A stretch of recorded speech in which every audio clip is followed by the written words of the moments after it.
This month, God wants you to be disciplined.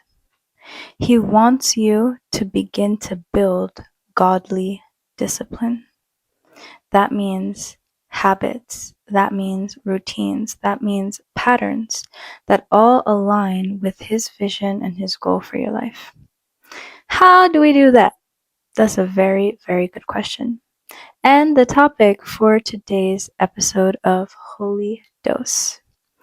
This is your weekly encounter with the Word of God and where truth meets the practical aspects of life, and we invite God every single step of the way. Hello and welcome to this week's episode, and I am your host, Isabella Grace. And today we are on the topic of godly discipline. What does it mean? What does it look like? And how can we apply that into our lives? So quite recently, actually, it was my birthday.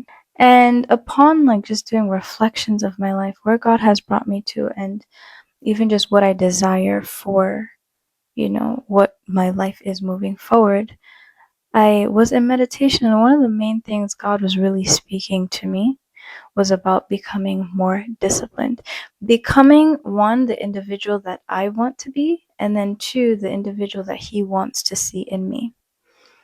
Technically, it's one and the same, but being able to sit in the place where now I am pushing and building for something that is more than myself. And so then I came into this considerations, or rather the Holy Spirit was really speaking to me about this becoming more disciplined in various aspects of my life, to build not just discipline in general, but godly discipline. See, sometimes when we hear the word discipline, and maybe this is why it gets us so frustrated and it gets so difficult, is because when we think of discipline, we're thinking about it in terms of our own strength, our own capacities, what we cannot do, what I have to commit to, etc., etc. It's all about us and I and myself. This is where godly discipline is different from discipline. Godly discipline is a partnership with the Lord to achieve certain things with Him, whether it's these habits, whether it's these, again, disciplines. It's a walk and a fellowship that you're doing with the Lord to be able to establish a new thing. So that means that, one, you're not doing it alone. Two, you're not relying on your own strength. And three, you have your own personal accountability partner, which is the Lord. What is godly discipline? That's what it is. But now, how do you get that in your life? How do you build godly discipline? So the way that the Holy Spirit was leading me, right? These are the steps. One was to begin by envisioning what it is that I actually wanted to achieve. What is it that I actually want to be? And in this process, you're inviting the Holy Spirit with you to help you, because as the Bible says, the Lord knows the plans that He has for you. Plans for good, not for evil. Plans to give you a future and a hope. So you invite Him all along every step of the way and ask Him, Father, I need your help. I don't actually know what my next year is going to be. But these are the certain dreams and aspirations that I have, or these are even the vision or version of myself that I want to be. I want to challenge myself in these different areas, and I need your help making sure that that is in alignment with what you have for me. So the way that I did this is that I categorized my life in the various aspects. There is spiritually, where I want to be spiritually in my relationship with God, whether that's I want to be somebody who knows the Bible, reads the Bible more, and more in prayer. I just want to have a deeper relationship with the Lord. That's my prayer life. Next, when I'm thinking about finances, this is where I want to be. This is what I want to be achieving. This is what I want to be doing. Next, when it comes to personal development, personality, this is maybe the character flaws that I've seen in myself that I don't want to continue to carry. These are the habits that I want to begin to birth within myself. Now I write all of these things down. It's so important that you, one, visualize what it is that you want to achieve. And two, while you're writing these things down, you begin to align those things with what the Holy Spirit really desires for you. So now this is where we get to the place where you have the goal, you have what you're working towards, but now you have to think of how you're going to get there. This is where you have to create structure and routines. You have to make that goal something bite-sized so that you're able to actually walk towards it. When you continue to look at the goal where you want to go, the picture can become overwhelming to the point where one day you are supercharged and you're pushing and you're going, and then 2 weeks later it's dead because you didn't make it bite-sized so that it's sustainable. And that's what you want, to be able to enter into a discipline that you're creating habits that actually change and transform who you are. And that's through these small incremental changes, bite-sized changes.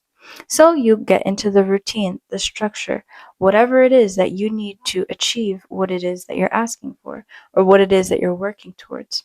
So if we're talking about my prayer life, I want to be more studious in the Bible. I sit to myself and I say, all right, so that would mean that I would spend 15 minutes of my day or 30 minutes of my day just reading a chapter, a two, a three, and maybe another podcast. So that in my day, I have incorporated this and make this structure. Because the thing is with life, if you continue on with life without a structure, one, things are just gonna pass by you. Things are just gonna go. And sooner or later, you're gonna realize that the year has ended and you haven't really done anything that you wanted to do because life is moving. Things come up, tasks come up, and your day, you've been doing stuff, but at the end, you look at it like, but I really didn't accomplish anything. So you put what you truly desire to be achieved in a structure, knowing from this time to this time, it's done. And once you have that structure, you've delegated, in a sense, like delegated your life to a structure. So then I know that in the back of my mind, I can be able to, for example, enjoy my workout without having to think, oh yeah, and I need to make sure I have time to pray and I have time to, because I'll think to myself, I have that allocated in my structure. I don't have to keep all the tasks and achievements and goals in my mind all at once. I can focus on one thing because there was a time and a place where I structured it all, knowing that I haven't forgotten this piece. So I know that I have accounted for it. But right now, I can focus on whatever it is that I need to focus on. So, structuring. And again, it's of the utmost importance that you continue to invite the Holy Spirit throughout all of this. Because He is the one that's going to help you optimize this structure, going to make sure that you adhere to it, you keep to it. Because again, you're walking in partnership here. It's not about your strength, and ultimately, it's not really about your vision, even. That's where the Holy Spirit can now shift things and add things and subtract things. And then He can empower you to continue to fulfill it. Now, when it comes to the structure, the one thing that we can't rely on, if we're relying on the Holy Spirit, then we can't rely on our feelings. If I have a structure that I've put together, a system, some routines that I know I've sat down to think of where I want to be, what I want to be doing, it's going towards something. Then I have to get out of the place where emotions are what is driving me. I can't be in a place where because I don't feel like doing something, I don't do it. And now I know some days can become difficult. It's not all days that you're happy, pip, ready to do what you gotta do. Of course, one, you don't follow your feelings. You don't move by your feelings, but you move by the goal that you're truly fighting for. But two, now this is a place of partnership where you truly feel like you are getting so tired or you're getting overwhelmed or it's just life is hitting you. Now you're able to lean on the partner of the Holy Spirit to help you continue to push, to give you the energy and give you the grace. And now that you've created a structure, the idea of a structure is that you can find, or the best kind of structure is one that you can find flexibility in. And let me break down what that means. Life goes this way and that way. You'll have your structure put together, but sometimes things come up and you're not able to do whatever task it is that you have prioritized or placed to do in that task. What we often do is that we sometimes give up because we think to ourselves, oh, I failed at this one thing, so I'm not going to do everything else.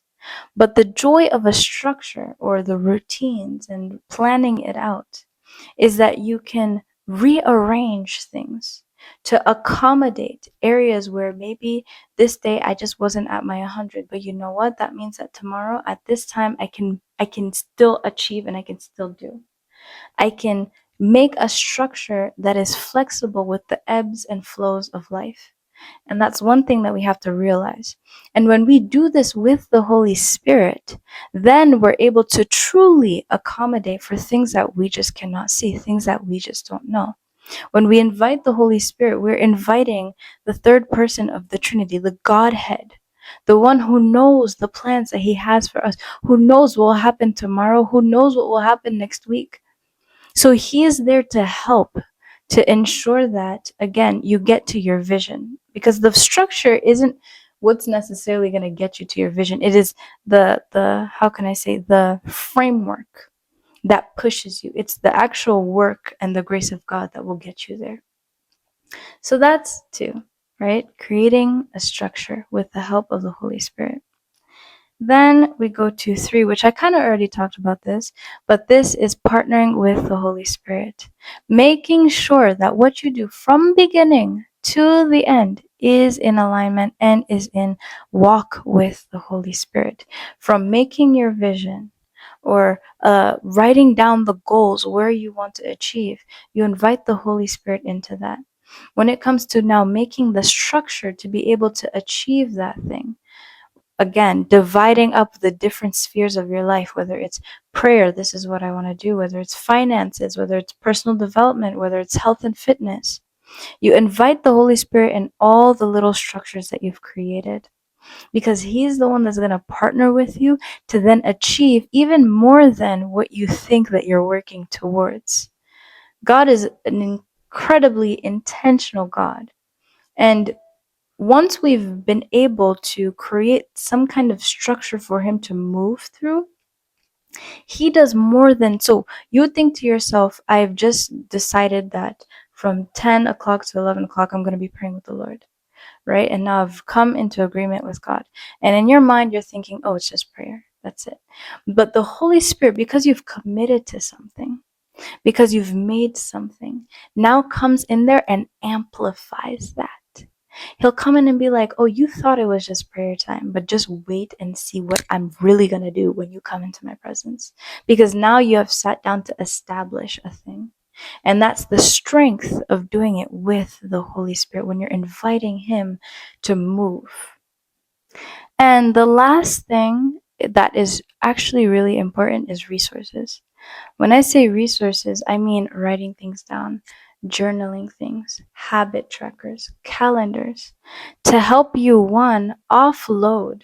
Again, you have a vision that you're going for. You have something that you're working towards that is big. You need to be able to offload it and make it into smaller pieces. These resources, like the calendars, like habit trackers, like journaling, it helps you to be able to see the vision, break it down into manageable bite-sized pieces, and then help you prioritize so that you can make sure you're optimizing everything that you have in store. And again, inviting the Holy Spirit along the way. I don't even want to call it inviting the Holy Spirit because that's just wrong English. I mean submitting everything that you're doing to the Holy Spirit will make, then again, you being in partnership, the strength, but then also the vision, the accomplishing so much more worth it, because you begin to touch so much more than just whatever you have scheduled. You end up having so much more value because now you've invited the Holy Spirit, or you've submitted what you're doing to the Holy Spirit for Him to also move and put the dots together and begin to orchestrate things even further than yourself.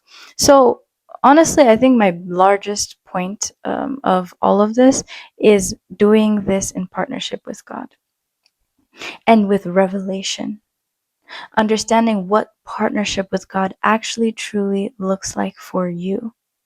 when you're entering into this era of godly discipline.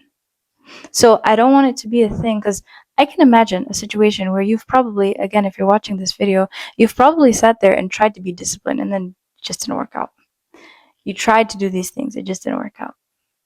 But there's a difference between discipline and godly discipline. And that's what we are prioritizing.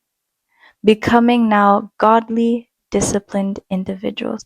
Helping or allowing God to become our accountability partners. To keep us where it is that we need to be to accomplish what it is that we desire to accomplish. I hope that you were encouraged by this video, that you were motivated by this video, and now you are on fire. You are hyped up to begin to build godly discipline. And if you were, I hope that you like this video, comment, subscribe to this family, and I'll be posting another video, I believe on this same topic, because I really want to go deeper even into this godly discipline practice. So stay tuned for that, and I shall see you yet again. Stay blessed.